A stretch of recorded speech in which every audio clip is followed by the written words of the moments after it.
감사합니다. 우리 신앙 고백합시다. 나는 복음으로 완전한 렘넌트 선교사입니다. 아멘. 마태복음 22장입니다.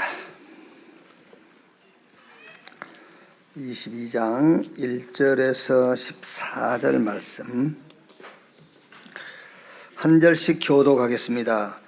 예수께서 다시 비유로 대답하여 이르시되 천국은 마치 자기 아들을 위하여 혼인잔치를 베푼 어떤 임금과 같으니 그 종들을 보내어 그 청한 사람들을 혼인잔치에 오라 하였더니 오기를 싫어하거늘 다시 다른 종들을 보내며 이르되 청한 사람들에게 이르기를 내가 오찬을 준비하되 나의 소와 살찐 짐승을 잡고 모든 것을 갖추었으니 혼인잔치에 오소서 하라 하였더니 그들이 돌아보지도 않고 한 사람은 자기 밭으로 한 사람은 자기 사업하러 가고 그 남은 자들은 종들을 잡아 모욕하고 죽이니 임금이 노하여 군대를 보내어 그 살인한 자들을 진멸하고 그 동네를 불사르고 이에 종들에게 이르되 혼인잔치는 준비되었으나 청한 사람들은 합당하지 아니하니 네 거리 길에 가서 사람을 만나는 대로 혼인잔치에 청하여 오라 한대 종들이 길에 나가 악한 자나 선한 자나 만나는 대로 모두 데려오니 혼인잔치에 손님들이 가득한지라. 임금이 손님들을 보러 들어올새 거기서 예복을 입지 않는 한 사람을 보고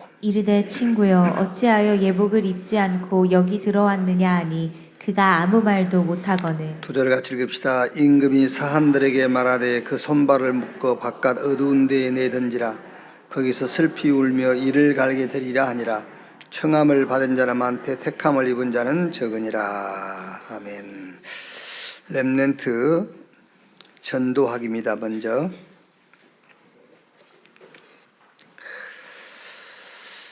공부를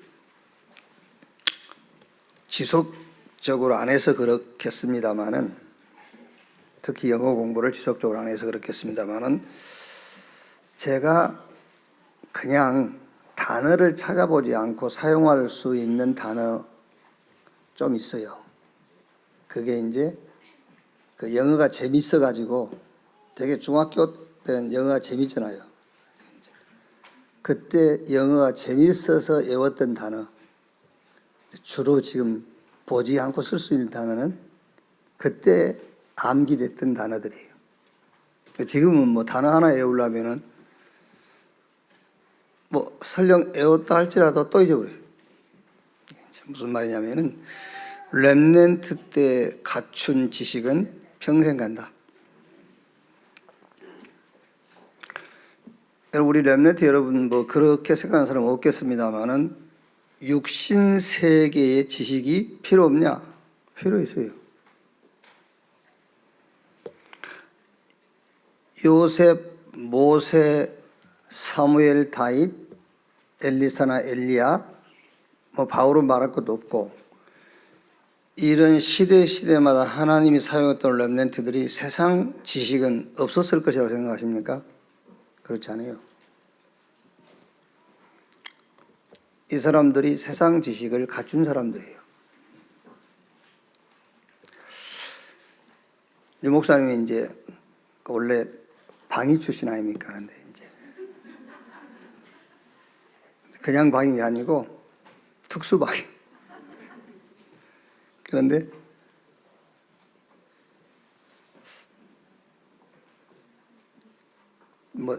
이로 받으려고 하신 건 아닙니다만 웃자고 하는 말인데, 나는 방이지만은 다윗은 민방이었다.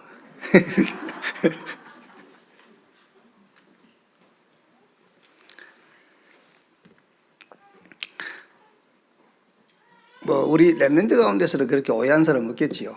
7명의 렘넌트는 세상 지식도 그 시대의 사람들보다 앞서갔어요.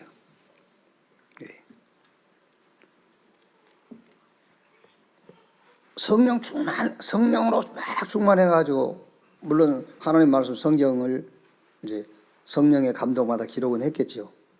그런데 그 시대에 전부 다 그 시대의 리더들이었잖아요. 그러니까 세상 지식도 갖추고 있었어요. 우리가 이제 말하고자 하는 것은 렘넌트 때 갖출 영적 지식, 그 영적인 힘은 영원히 가는 겁니다. 그래서 바울이 디모데, 아들처럼 사랑한 디모데에게 내 아들아 그러므로 그리스도 예수 안에 있는 은혜 속에서 강해라. 영적인 힘을 갖춰라. 뭐 이제 그 뉴스를 일찍 접한 사람들은 알고 있고 또 늦게 접한 사람들은 오늘 중으로 이제 전국이 막 떠들썩하겠죠. 할로윈데이 이제 참사 사건에 대해서요. 거기 가가지고 당한 사람들이 뭐 제정신이겠는가 우리 생각할 때는 제정신이네. 저것들이 정상적인 생활을 하는 사람들이 거기 갔겠나. 새벽에 10만 명이 모이는데. 근데 뭐 다른 얘기 할 필요는 없고 육신 세계 지식이 없어 당했겠는가? 아니죠. 영적 지식이 없어 당한 겁니다. 그게요. 그 자리가 어떤 자리인지를 모르는 거예요. 거기 누가 역사하는지를 모르는 겁니다. 거기 어떻게 성령이 역사하겠습니까? 거기 악한 귀신, 악령들이 역사하지. 그 영적 지식이 없어요. 거기 가는 겁니다. 무조건 아무 데나 가는 거예요. 사람 많이 모인다고 가는 겁니다. 거기. 눈에 안 보이지만은 성령의 역사와 악령의 역사는 사실이에요. 거기 어떻게 성령의 역사인 자리겠어요?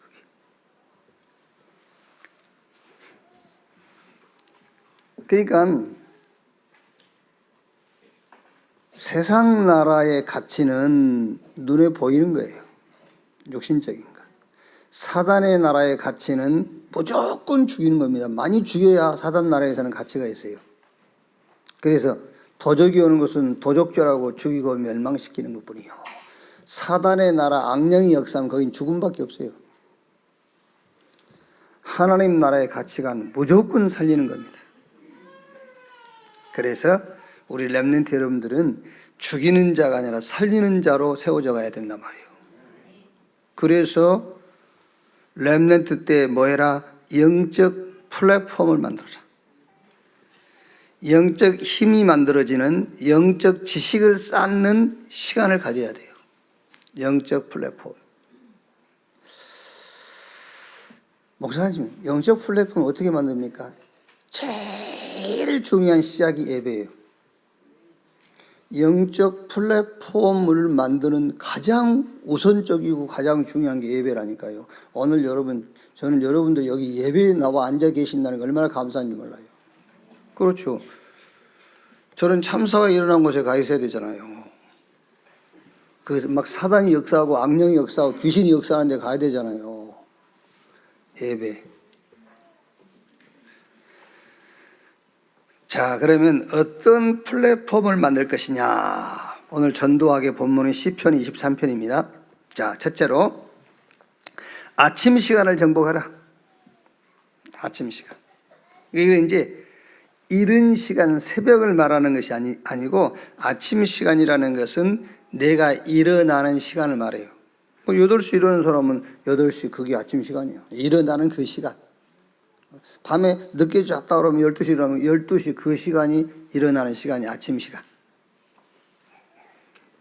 다윗을 가지고 지금 우리가 이제 말씀을 나누고 있죠. 시편 5편 3절에 여호와여 아침에 주께서 나의 소리를 들으시리니 아침에 내가 주께 기도하고 바라리이다. 그 다윗은 틀림없이 아침 시간에 하나님이 위에서 주시는 힘을 체험했다는 말이거든요. 그러니까 또 시편 18편 1절 말씀에도 나의 힘이 되신 여호와여 내가 주를 사랑하나이다. 시편 19편 1절 내용을 보면은 그 중에 3절에 언어도 없고 말씀도 없으며 들리는 소리도 없으나 그의 소리가 온 땅에 통하고 그의 말씀이 세상 끝까지 이르렀도다. 말씀도 없고 들리는 소리도 없고 언어도 없는데 그의 소리가 온 땅에 통하고 그의 말씀이 세상 끝까지 이르렀다다. 그게 여러분 영적인 걸 얘기하는 겁니다. 우리 렘넌트 여러분들. 눈에 안 보여요. 손에 안 잡힙니다. 귀에 아무 소리 안 들려요. 그런데 우리는 영적 존재잖아요. 하나님은 영이시잖아요. 하나님의 능력도 보이게 오는 것이 아닙니다. 눈에 보이지 않게 임하잖아요. 그러니까 언어도 없고 말씀도 없고 소리도 없는데 하나님의 능력이 온 천지에 가득했다. 이 시간을 하루 시작하기 전에 우리 렘넌트는 이 시간을 가져라. 그래서 이 영적 플랫폼을 만들어라. 어떻게? 아침 시간을 정복해라. 오늘 2부 예배에 보면 아주 중요한 그 성경 구절이 땅이 그대로 있을 때 네 것이 아니며 팔았을 때도 네 것이 아니더냐 그 말이 있거든요. 아침 시간은 하나님이 우리 렘넌트 여러분이 주신 여러분의 시간입니다. 그걸 뺏기지 마라 그 말이에요. 하나님 주신 시간이요. 그 시간을 정복해라. 자, 낮 시간을 누려라. 이제 낮에는 이제 활동하는 시간 아닙니까? 활동할 때는 힘든 시간도 있고 뭐 갈등의 시간도 있고 어쩔 때는 새로운 것을 접하는 그런 현장도 있잖아요. 처음 접하는 거. 어렵죠. 저는 지난 주간에 제 목회 40년에 처음 겪어본 게 하나 있어요. 처음 겪어봤어요. 40년. 목회 이게 40년 하면서 처음 겪었어요. 처음 겪다 보니까 어떻게 이거를 적용해야 될지 모르겠더라고요. 처음 겪으니까는요. 한 번 몇 번 가본 길이라면 이렇게 피해가고 하겠는데 처음 간 길은 어렵잖아요. 처음 접한 거는 힘들더라고요. 그게. 그래서 낮 시간이라는 것은 활동하는 시간이니까 무조건 그 낮 시간에 뭐 해라? 누려라. 무엇을 누리느냐? 뭘 가지고 누리느냐? 말씀을 가지고요. 그래서 시편 1편 1절 6절에 복 있는 사람은 악인 어깨에 죄인의 길 오만한 자가 자리에 앉지 않고 오직 여호와의 율법을 즐거워하여 그 율법을 주야로 묵상하는 자로다. 그래서 여러분이 주일날 교우면은 지금 현재 내 상황과 조건과 아무 상관없이 강단을 통해서 주신 말씀을 딱 잡으라는 거야. 상관없어요. 아무 상관없어. 지금 내 입장, 환경, 조건과 아무 관계없어요. 오늘 주신 말씀을 여러분이 딱 언약으로 잡는 거예요. 그래가지고 일주일간 살면서 그 말씀을 누리는 거예요. 무슨 말이겠지요? 쉬운 예로 누가 여러분의 시비를 걸잖아요. 그럼 그 시비를 벗어나려고 하지 말라는 거예요. 잡은 말씀 속으로 들어가 버려요. 그게 신앙생활이라니까요. 그게 누려라 그 말이에요. 누려라. 말씀을 가지고 누려라. 시편 23편 1절 6절에 여호와는 나의 목자시니 내게 부족함이 없다. 저 6절 말씀에는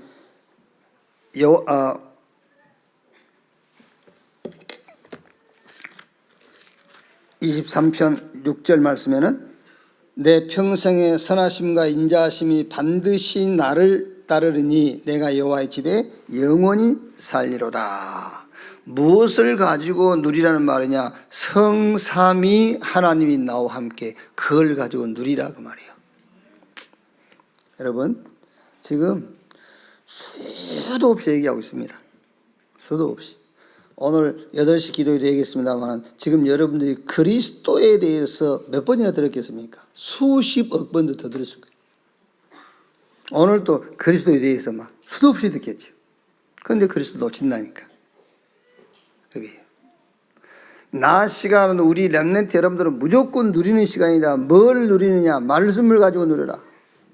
성삼위 하나님을 누려라. 지금 내 입장, 환경, 조건 상관이 없다니까.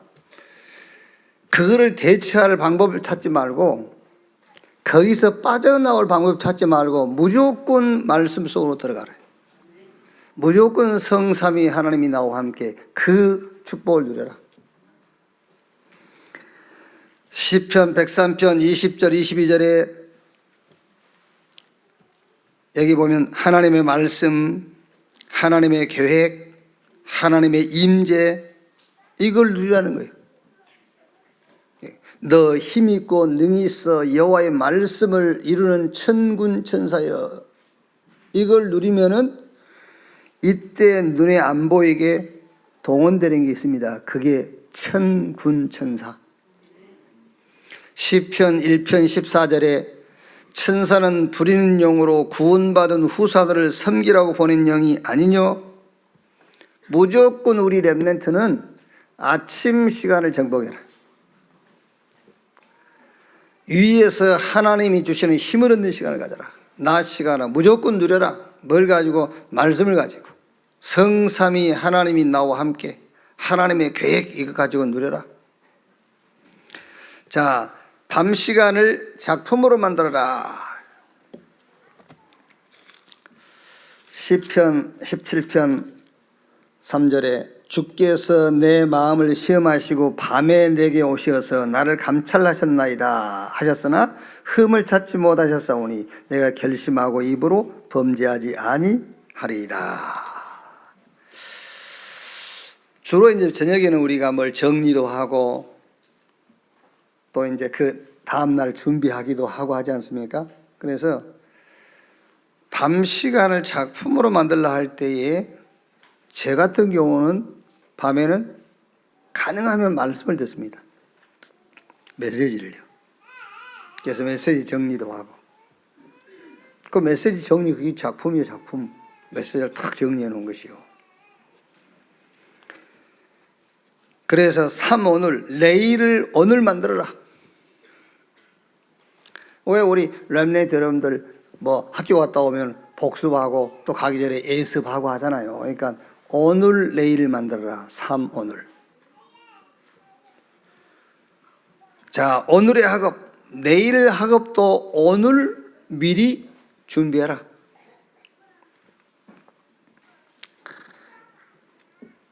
저는 지금 이제 히브리서를 집중적으로 지금 읽고 있어요. 왜 읽고 있냐면은 11월 13일 그 주간에 우리 70인 또 양산업인 우리 중직자들 제가 한 주간 새벽 예배를 이렇게 정해놨거든요. 11월 13주간에요. 13일 주간에. 뭘 가지고 하냐? 히브리서를 가지고 이제 한 주간 새벽 예배 하려고 해요. 그래서 히브리서를 계속 읽고 있으면 4일 하면 4장만 하는 것이 아니라 히브리서 전체를 해야 되니까 이제 한 주간 동안 히브리서 전체를 가지고 메시지 해야 되니까 저는 히브리서를 지금 계속 읽고 있어요. 읽고 메모하고 이러고 있죠. 이제 그게 오늘의 학업, 내일의 학업을 오늘 미리 준비해라 그 말이에요.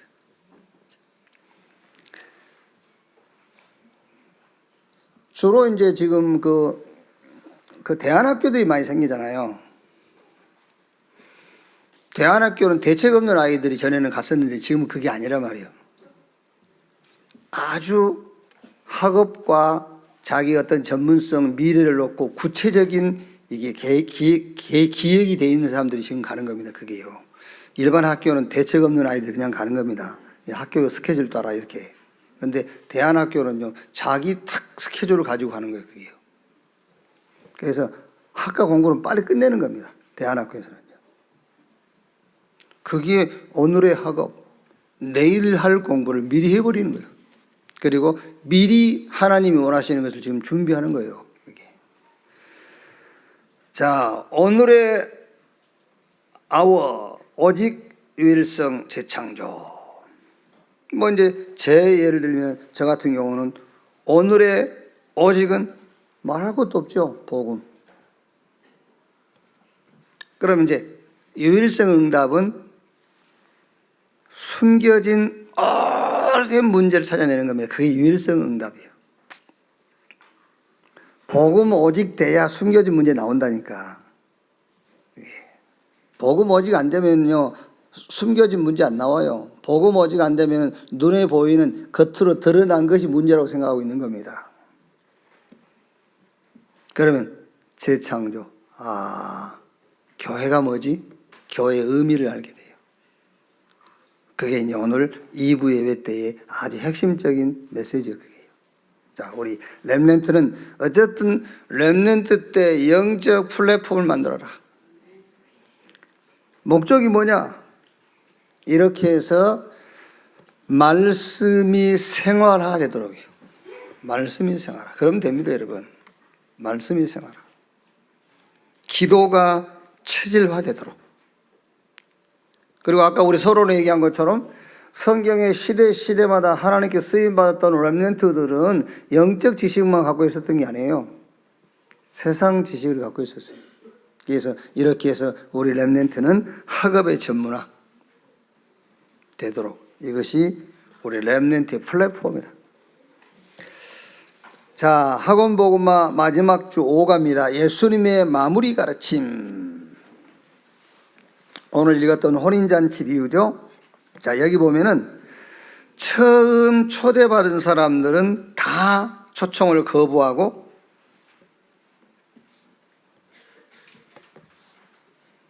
심지어는 종들을 잡아 죽이고 모욕하고 그랬죠. 이 사람들은 누구를 얘기하냐면은 이제 유대인들 얘기하는 거예요. 유대인들에게 먼저 복음을 줬는데 유대인들이 복음을 거부하고 복음 전하는 선지자들을 죽이고 핍박하고 박해한 유대인을 얘기하는 거죠.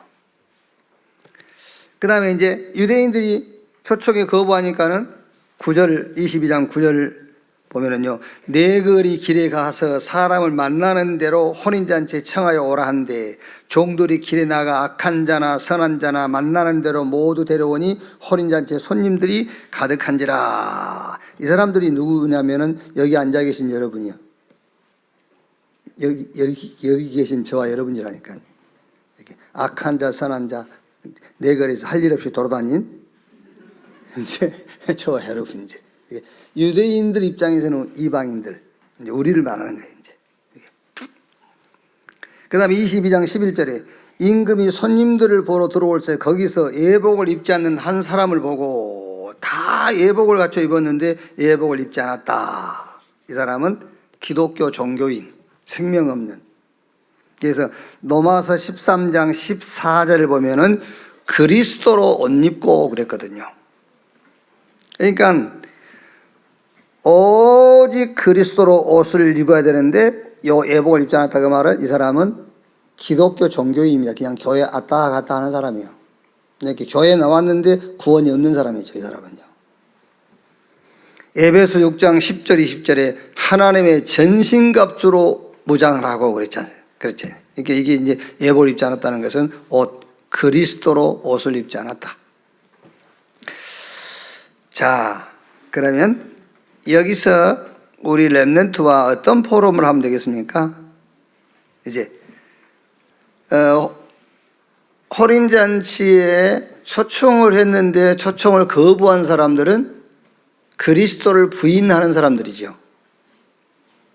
그리고 네거리가 길에서 만나는 대로 혼인잔치에 청하여 온 사람들은 이제 은혜로 된 사람들이죠. 은혜를 따라서 이제 구원받은 사람들이죠. 그리고 예복을 입지 않았다 이 말은 자기 의를 고집하는 사람이에요. 자기 의. 그리스도로 나는 옷 입을 필요 없어. 그리스도가 필요하지 않아. 뭐 교회 다니면서 사람이 뭐 바르게 살고 그러면 되지 뭐. 남에게 뭐 피해 안 입히고 이런 사람이에요. 이제 자기 의. 자, 여기서 여러분 이제 알고 계시니까는 우리 렘넌트들하고 조금 시간을 내서 포럼을 하세요. 칼빈이, 신학자 칼빈이 성경 전체를 5가지로 딱 정리를 했어요. 그래서 우리는 그거를 칼빈의 5대 신앙이라고 하는데, 첫째가 뭐지요? 인간의 전적 타락. 누구도 어떤 방법으로도 하나님을 만날 수가 없어요. 그게 죄입니다, 죄. 하나님 떠나 있는 것, 하나님 형상을 잃어버렸어요. 그래서 하나님이 아무 조건 없이 무조건적으로 구원했어요. 근데 그 무조건이 우리에게 무조건이지 하나님에게는 조건이 있어요. 그 조건이 그리스도예요. 우리에게는 무조건. 그런데 제한된 구속, 아무나가 아니야. 애정된 자만. 얼마나 감사합니까? 너무너무 감사하죠. 구원받아 놓고 불평한다. 그게 저주요. 그게요. 축복이 축복인 줄 모르는 것이 저주입니다, 여러분. 그게요. 안 그렇습니까? 제한된 구속. 불가항력적인 은혜, 하나님께서 부르시면 그 부름에 거부하거나 거절할 자 아무도 없어요. 불가항력적인 은혜. 전적으로 하나님께서요. 정말 안 들으면 막 인생을 완전히 막 몇 바퀴 돌려가지고라도 불가항력적인 은혜. 다섯 번째, 한 번 구원받은 사람은 영원히 끌고 가신다. 성도의 견인. 그래서 구원은 완전한 거예요. 이렇게 딱 렘넌트하고 포럼해야 돼.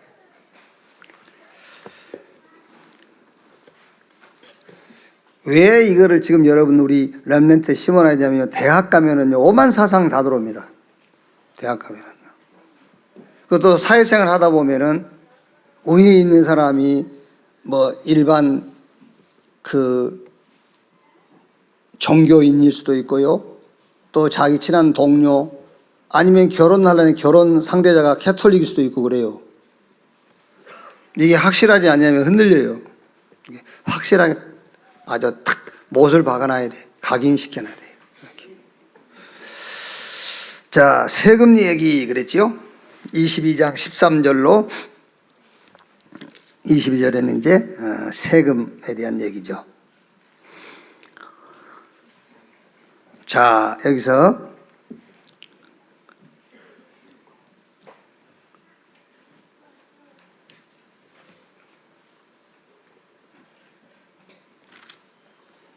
어디 갔어, 세금이?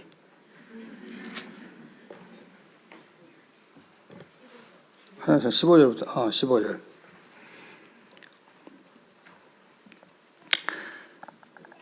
바리새인들이 이제 예수님을 올무에 걸리게 만들려고 바리새인과 헤롯 당원들은 서로 반대파들이거든요. 그런데 이 바리새인들이 헤롯 당원과 함께 예수님께 가서 이제 묻는 겁니다. 우리가 가이사에게 세금을 내는 것이 옳으냐? 아니면은 내지 말아야 되느냐? 굉장히 입장이 곤란한 겁니다. 로마 정부에 세금 내라 하면은 바리새인들에게 공격받아요. 아, 너 친노마파구나 이렇게요. 그런데 세금 내지 마 그러면은 헤롯 당원들이 시비를 걸겠죠. 헤롯 당원들은 이제 친노마파니까. 이거를 이용해 가지고 바리새인들이 예수님을 올무에 걸리게 만들려고 묻는 겁니다. 로마 정부에 세금 내는 것이 맞냐? 그때 예수님은 이렇게 대답하시죠. 19절. 세금 낼 돈을 내게 보이라 하시니 데나리온 하나를 가져왔거늘 예수께서 말씀하시되 이 형상과 이 글이 누구의 것이냐? 이르되 가이사의 것이니이다. 이에 이르시되 그런즉 가이사의 것은 가이사에게 하나님의 것은 하나님께 바치라 하시니 그들이 이 말씀을 듣고 놀랍게 여기어 예수를 떠나가니라. 자, 여기서 우리 렘넌트하고 어떤 포럼이 이루어지면 좋겠죠? 본질이 아닌 것을 가지고 논쟁하지 마라. 세금 내고 안 내고 본질 아니에요. 좌파 우파 그 본질 아닙니다. 저는 솔직히 좌우 나는 그거 별로 관심 없어요. 좌우 관심 없어요. 김정은이가 우리 복음전하게 해줄 것도 아니고 윤석열이가 우리 복음전하게 해줄 것도 아니에요. 성령께서 역사하시는 것이지. 민주주의 된다고 복음전하기 좋고 공산주의 된다고 복음전하기 어렵고 그렇지 않아요. 초대교회는 어마어마한 핍박과 박해 속에서 세계복음만 했어요. 오히려 노마가 기독교 국교로 정하면서부터 복음은 쇠퇴해지기 시작했어요. 다 자기 입장에서 자기에게 이익된 쪽으로 자꾸 얘기를 하는 거예요. 그게요. 자기에게 이익된 쪽으로. 우리는 좌파도 우파도 없어요, 여러분. 본질 아니니까. 누가 복음 못 자라게 한 거기 예외는 우리에게는 아무것도 상관이 없어요. 누가 밥그릇 뺏어가면 그냥 주면 돼요. 밥은 또 있으니까. 여기서 얘기 분명하게 됩니다. 본질이 아닌 것과 평생을 놓고 논쟁하지 마라. 우리 다락방 안에도요, 이렇게 어쩔 때 보면 막 완전히 붙었어요. 막 좌우가 막. 와, 만나서 밥 몇술 뜨면은 저쪽에서 저 같은 문재인 저 같은 이제 교도소 안 나가고 또 저쪽에서는 저희 정치냐 이러면서 그 뭐 재밌는 그 노래도 나왔던 반이야.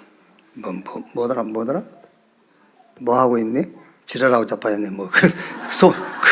그 송도 나왔더라고. 지랄하고 자빠졌네 이러면서 뭐 이런.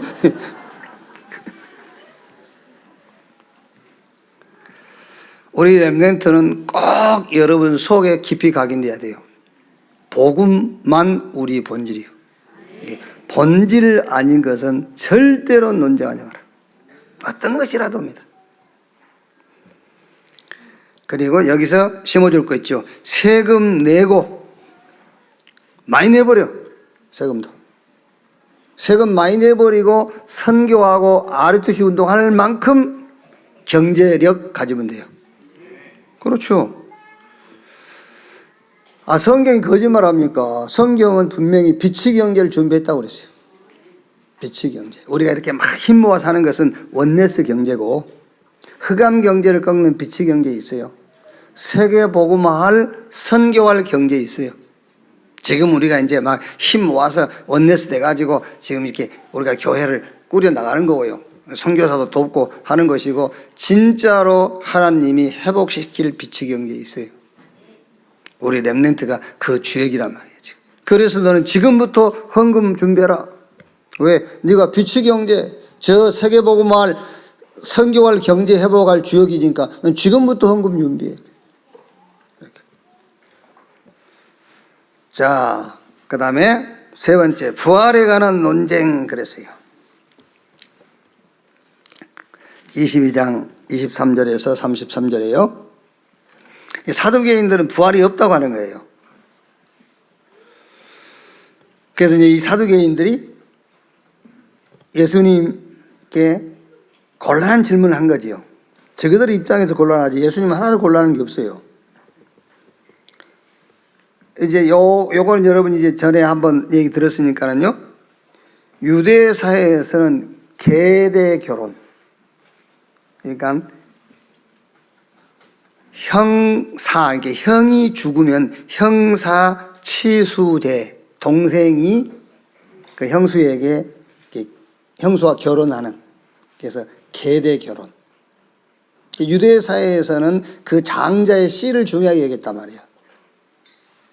그러니까 여기 이제 형제가 7이 있는데 7 형제가 다 죽었어.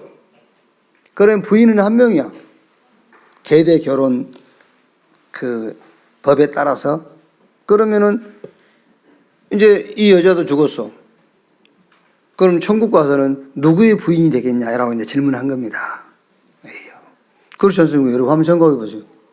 시집 2번 간 여자는 천국 가서 누가 그 질문이요 지금요. 예수님께서 뭐라고 대답하시죠?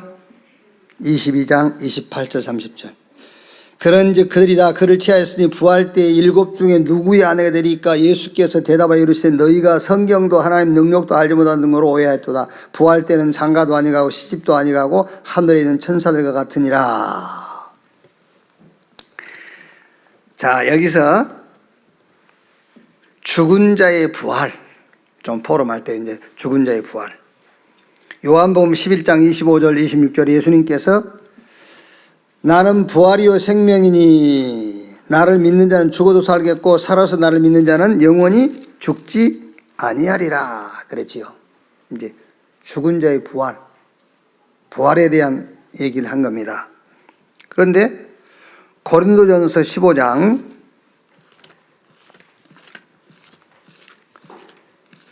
이제 우리 렘넌트들하고 부활 신앙에 대한 포럼을 좀 하라는 말이에요. 예수 믿는 자는 죽어도 살고 예수님께서 살아서 나를 믿는 자는 영원히 죽지 아니하리라, 부활을 얘기하는 거란 말이에요. 자, 고린도전서 15장 16절 26절이에요.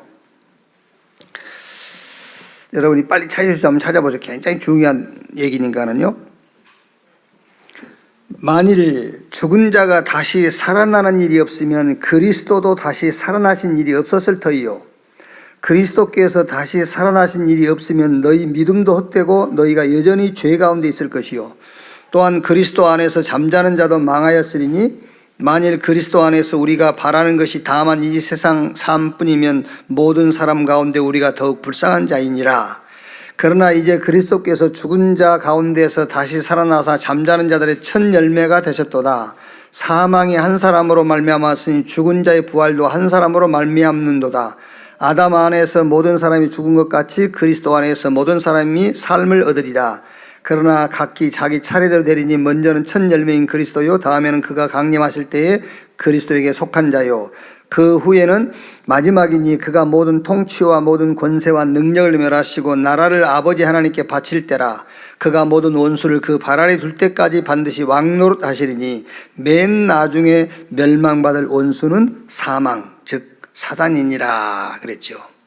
자, 여기서는 부활의 첫 열매가 그리스도인데 부활의 보증이 그게요. 예수님께서 죽었다가 부활하신 그게 저와 여러분이 죽고 다시 부활한다는 보증서가 예수님이 죽었다 부활한 거라고 말이에요. 우리가 다시 부활한다는 증거, 예수 죽음과 부활, 그게 보증서예요. 증거. 예수님이 죽었다 부활하시면서 우리도 죽은 자도 부활이 없어요. 그런데 예수님이 죽었다 부활하셔서 부활의 첫 열매, 그 다음에 우리라 그 말이에요. 보증서. 창세기 1장 27절에 우리 인간은 하나님의 형상대로 지음받았죠. 하나님이 그 코에 생기를 집어넣으니 생명 사람이 된지라, 영원한 존재라 그 말이에요. 인간은 죽으나 죽지 않죠. 영원히 살죠. 자, 그래서 여기서는 그 부활에 대해서 좀 우리 렘넌트들하고 포럼이 되어지도록 하시면 돼요. 자, 여기에 이제 하늘에 있는 천사들과 같으리니 그랬지 않습니까? 마태복음 22장 3절에 부활 때는 장가도 아니가고 시집도 아니가고 하늘에 있는 천사들과 같으리니, 천사들과 같으리니. 천사들과 같다 그랬으니까는 천국에 뭐 재미도 없다고 생각할 수 있잖아요. 그렇죠? 먹기를 좋아하는 렘넌트는 먹지도 못하고 시집도 안 가고 장가도 안 가면 뭔 재미가 있을까? 그렇겠죠. 제가 이제 이걸 준비하면서 나도 뭐 이런 거 얘기할 필요 없는데 좀 그렇게 생각하는 렘넌트 있을 수 있겠더라고요. 천사들과 같다니까 천국 가면은 그런 뭐 햄버거 이런 것도 못 먹겠네.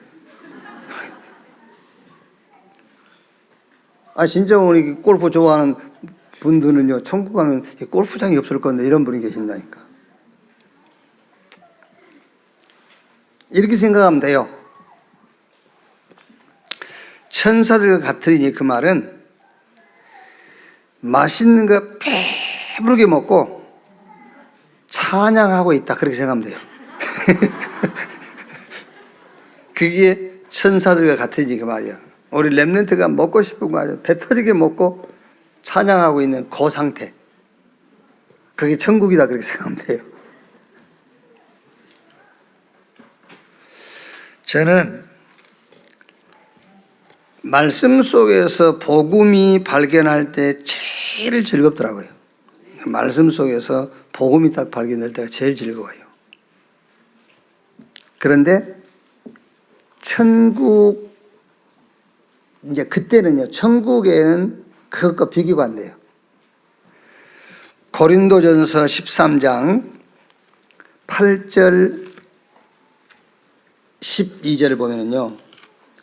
사랑은 언제까지나 떨어지지 아니하되 애원도 패하고 방언도 그치고 지식도 패하리라. 우리는 부분적으로 알고 부분적으로 애원하니 온전한 것이 올 때는 부분적으로 하던 것이 패하리라. 내가 어렸을 때는 말하는 것이 어린아이 같고 깨닫는 것이 어린아이 같고 생각하는 것이 어린아이 같다가 장성한 사람이 되어서는 어린아이 일을 버렸노라. 우리가 지금은 거울로 보는 것 같이 힘이 하나 그때는 얼굴과 얼굴을 대해볼 것이요 지금 내가 부분적으로 하나 그때는 주께서 날 아신 것 같이 내가 온전히 알리라. 그러니까 지금은 여기 땅에서 우리가 애언도 하고 방언도 하고 막 이게 뛰어난 지혜와 지식도 있고, 여러분들이 예를 들어서 지금 막 능력을 행해가지고 죽은 자를 살린다 합시다. 막 그렇죠. 얼마나 막 이게 막 힘이 나고 막 그러겠어요. 근데 그때 이거 다 없어져 버릴 때는 왜? 완전한 것이 왔으니까. 그 완전한 하나님을 직접 보게 된다니까요. 그게 천사와 같다 그 표현이에요. 그때는 시집도 장가도 아니가고 천사와 같으니라 그 말이라니까. 그러니까 이 땅에 우리가 육신 입고 살면서 막 지구상의 최고의 기쁨과 최고의 힘을 얻는 체험을 했어. 근데 부활 때에는 천사와 같다 그 말은 그거는 없어져 버려 이제. 왜? 진짜가 나타났으니까. 그게 천사와 같다라고 하는 거예요. 자, 그 다음에 가장 큰 계명 마태복음 22장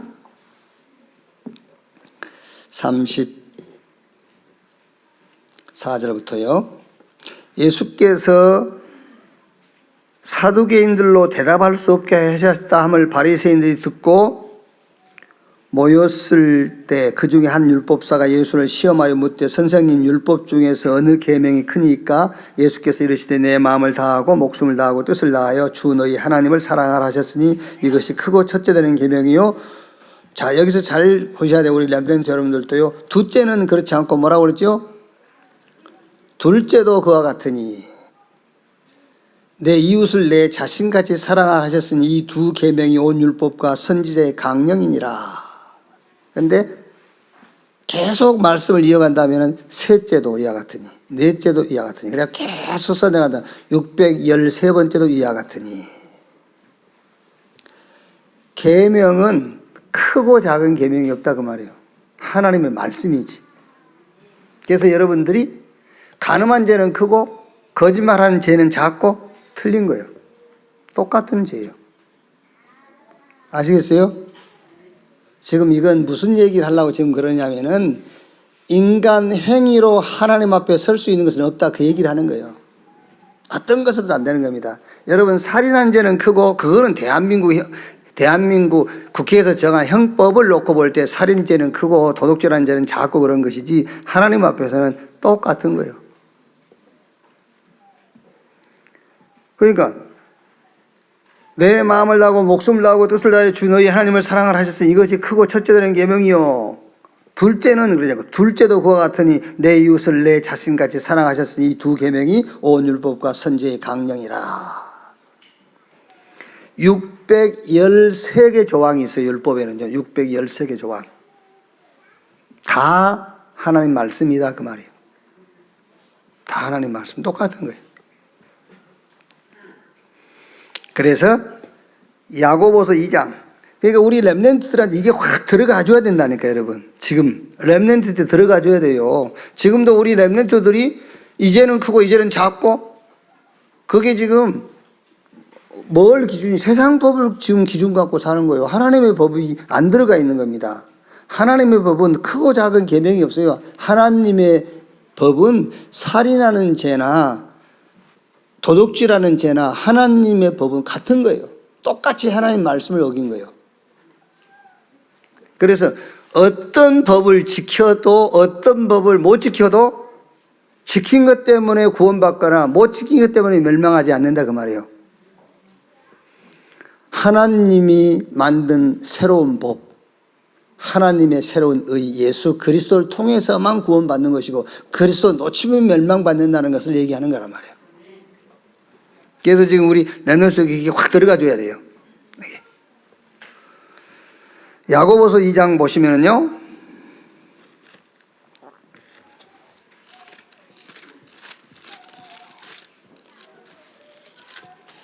2장 10절에 누구든지 온 율법을 지키다가 그 하나를 범하면 모두 범한 자가 되나니 간음하지 말라 하신 이가 또한 살인하지 말라 하셨은즉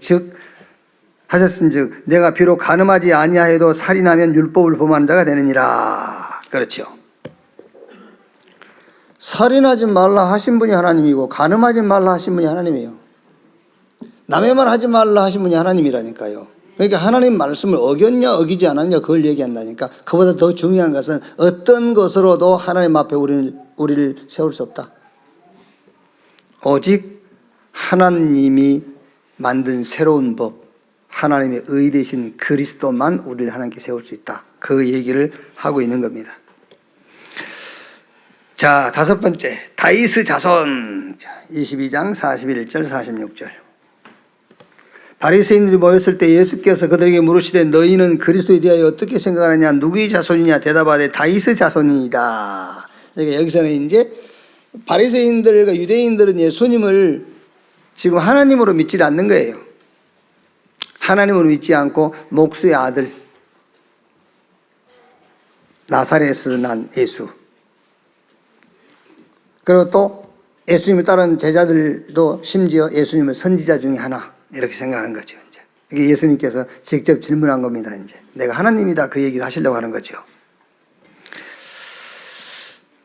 자, 예수님께서 다윗의 자손으로 오셨다 그 말은 사람의 몸으로 왔다 그 말이에요.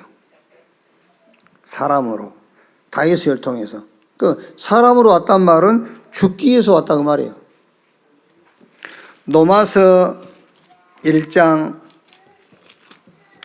2절 4절에요.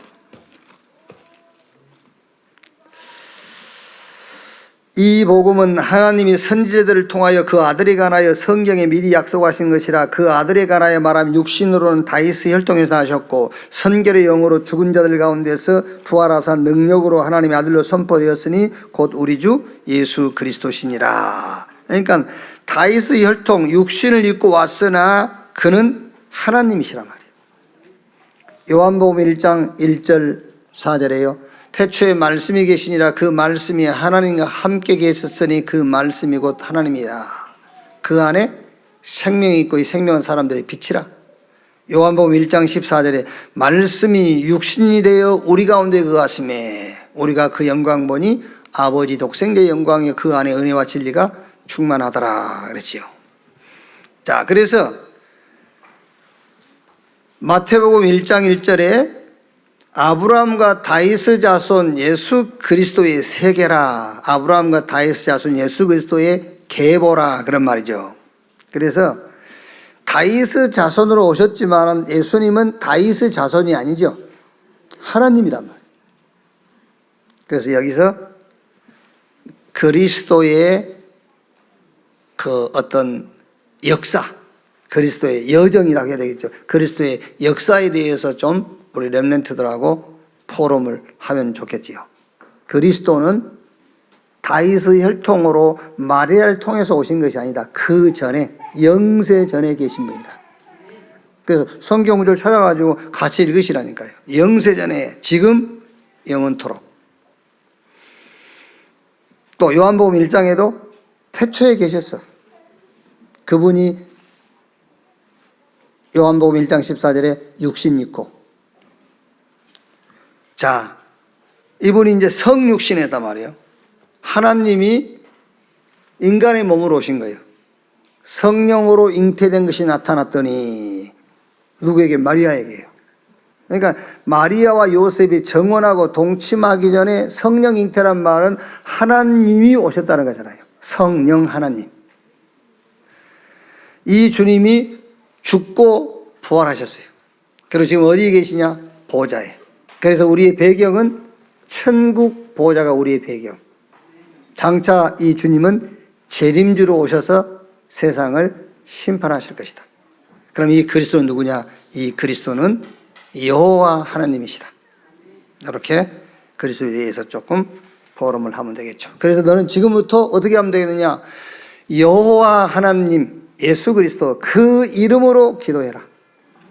그 이름으로 기도할 때에 성령 하나님, 성삼위 하나님께서 성령으로 역사하시고, 그 이름으로 기도할 때에 눈에 보이지 않게 흑암 조직들은 무너지고 하늘의 군대 천군 천사들이 동원되어진다.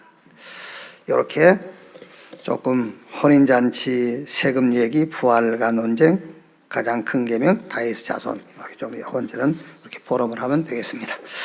기도하겠습니다. 하나님 감사합니다. 세상 지식은 우리가 육신 입고 살아가는 동안 필요합니다. 그러나 영적인 지식은 지금 눈에 보이지 않는 영적인 세력과의 싸움에 절대적 힘이 되고 또 하나님을 아는 지혜가 됩니다. 우리 렘넌트들이 영적 플랫폼을 만들도록 아침 시간, 낮 시간, 저녁 시간의 축복을 누리게 해 주시옵소서. 우리를 은혜로 부르신 하나님 감사합니다. 이제 본질이 아닌, 우리를 구원한 복음, 이 본질이 아닌 그 어떤 것도 논쟁하지 않는 우리 렘넌트 되게 해 주시옵소서.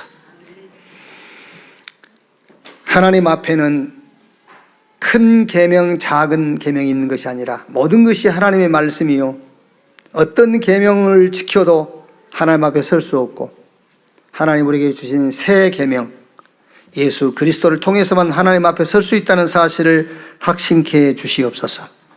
다윗의 자손으로 오신 예수 그리스도, 영세전에 계셨고 지금 계셨고 영원히 계실 그 이름으로 기도해서 응답받는 우리 렘넌트 되게 해 주시옵소서.